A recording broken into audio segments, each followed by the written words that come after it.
السلام عليكم ورحمة الله وبركاته. ازيكم حبايبي؟ عاملين ايه؟ نبتدي الفيديو بتاعنا زي ما احنا متعودين. اللهم صل وسلم وبارك على سيدنا محمد وعلى آله وصحبه أجمعين. كل سنة وانتم طيبين. هو الفيديو ده المفروض كان ينزل لكم أول يوم العيد، بس مع العيد بقى ومع الكسل ومع النوم، واحنا طبعا طالعين من رمضان، الله المستعان. بص بقى السفرة بتاعتنا والفسيخ بتاعنا النهارده كان مزبت كده، ما اقولكوش بقى، ما اقولكوش على اللي حصل في الفسيخ لما انا فتحته. هنسمي الله وهنروح نفتح على الفسيخ بتاعنا اللي احنا عملناه مع بعض، وهنشوفوا بقى الفسيخ وعمايله بالطريقة دي هتعجبكم زي ما عجبتني ولا لا. طبعا ده مش هتعجبكم الا لما تدوقوه. هنسمي الله ونبتدي نفتح العلبة بتاعتنا. بسم الله الرحمن الرحيم. وتجيبي كيسة كده عندك، اي كيسة كده قديمة، ونبتدي نفتح عليها عشان ننضف عليها، واول باول عشان مبقاش فيه زفارة في بيتك ولا حاجة. ترمي اول باول كده نظافة الفسيخ ده عشان البيت. طبعا انا عندي العيال ما بيحبوش زفارة الفسيخ ده خالص، بس هما بياكلوه. هنسمي الله ونبتدي نفتح على القتيل بتاعنا. طبعا اعذروني لو الصوت واطي ولا حاجة، والله العظيم ما كنت قادرة اسجل ولا قادرة اتعامل ولا كنت حتى جهزت الفيديو. انا يعني كنت صورته وركنته كده امبارح الصبح الكلام ده. هو ينزل لكم النهاردة يا اما ينزل لكم الصبح. هنسمي الله. بصوا بقى الجمال، بصوا الجمال. على فكرة الكاميرا اللي مغمقة بتاع، بس الفسيخة زبداية كده مزبدة وجميلة وحمرة من جوه وزي العسل. احنا هنفتحها معاكم وهتشوفوها دلوقتي.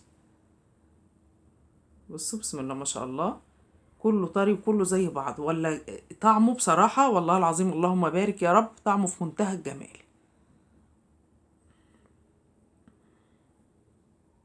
يعني انا سمعت اسعار خيالية السنة دي على سعر الفسيخ ب300 وب300 وليه؟ عشان ايه يا جماعة؟ حرام ليه؟ عشان ايه؟ والله جيبيه وسمي الله واعملي في بيتك.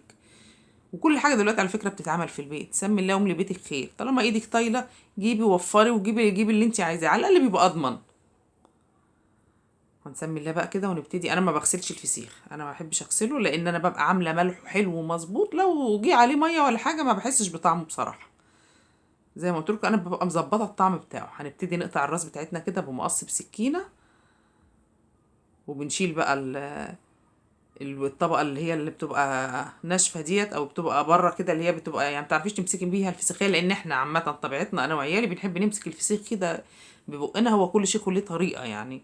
في ناس ما بتحبش تلمسه خالص، في ناس بتحب تاكل بايديها. انا عندي ابني يوسف ابني وجوزي انا بخللهم بالمعلقه. وهنبقى نجيب معاكم برضو طريقه خلي الفسيخ، هقول لكم انا بخليه ازاي. بس احنا النهارده كنا مستعجلين بصراحه، وانا كنت عايزه نقعد ناكل من غيرهم، بس قالوا لي يا ماما لا صوريه. شاهد قالت لي صوريه ونزليه. بسم الله الرحمن الرحيم. بصوا بقى الجمال، بصوا احمر وجميل ازاي.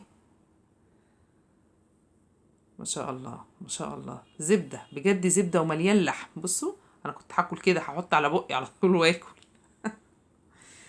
والله العظيم بص يعني، مش عشان انا اللي عاملاه، وحياة ربنا في منتهى الجمال. جربوا الطريقه ديت وشوفوا هتعجبكم ولا لا. قعد معايا بالظبط بالظبط 12 يوم.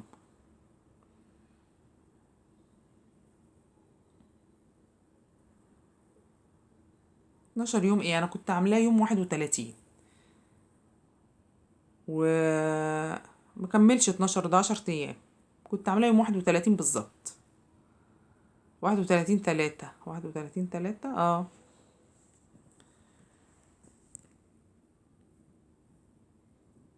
هنقطع، هنعمل معاكم تاني واحدة.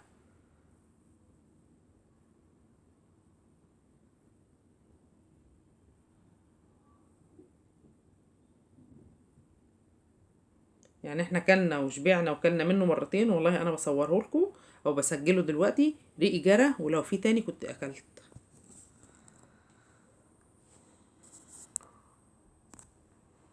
بصوا الجمال بقى، بصوا الجمال. واللون الفسيخية زبدة وحمرا وجميلة ازاي، في منتهى الجمال بجد، في منتهى الجمال. والله والله العظيم كان طعمه زي السكر. بس ايه بقى، بقينا ناكل وننام، ناكل وننام. بصوا الجمال. شهدي بتقول لي هاتي، حطيت لها برضه بس حطيت لها في بقها.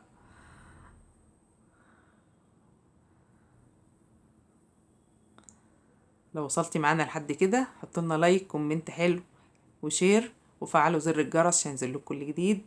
ودي كانت السفرة بتاعتنا النهارده. كل سنة وانتم طيبين. هتقولي الطبق البطاطس واحد غامق واحد فاتح ليه؟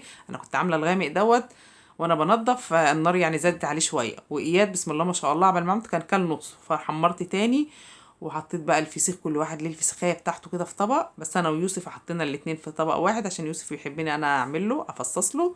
وقطعنا خيار وطماطم، في ناس بتحب تحط طحينة، انا ما بحبش احط طحينة، والبصل الاخضر. ودي كانت السفرة بتاعتنا النهارده. كل سنة وانتم طيبين. لو عجبكم الفيديو اعملوا لنا لايك كومنت حلو وشير وفعلوا زر الجرس عشان ينزل لكم كل جديد.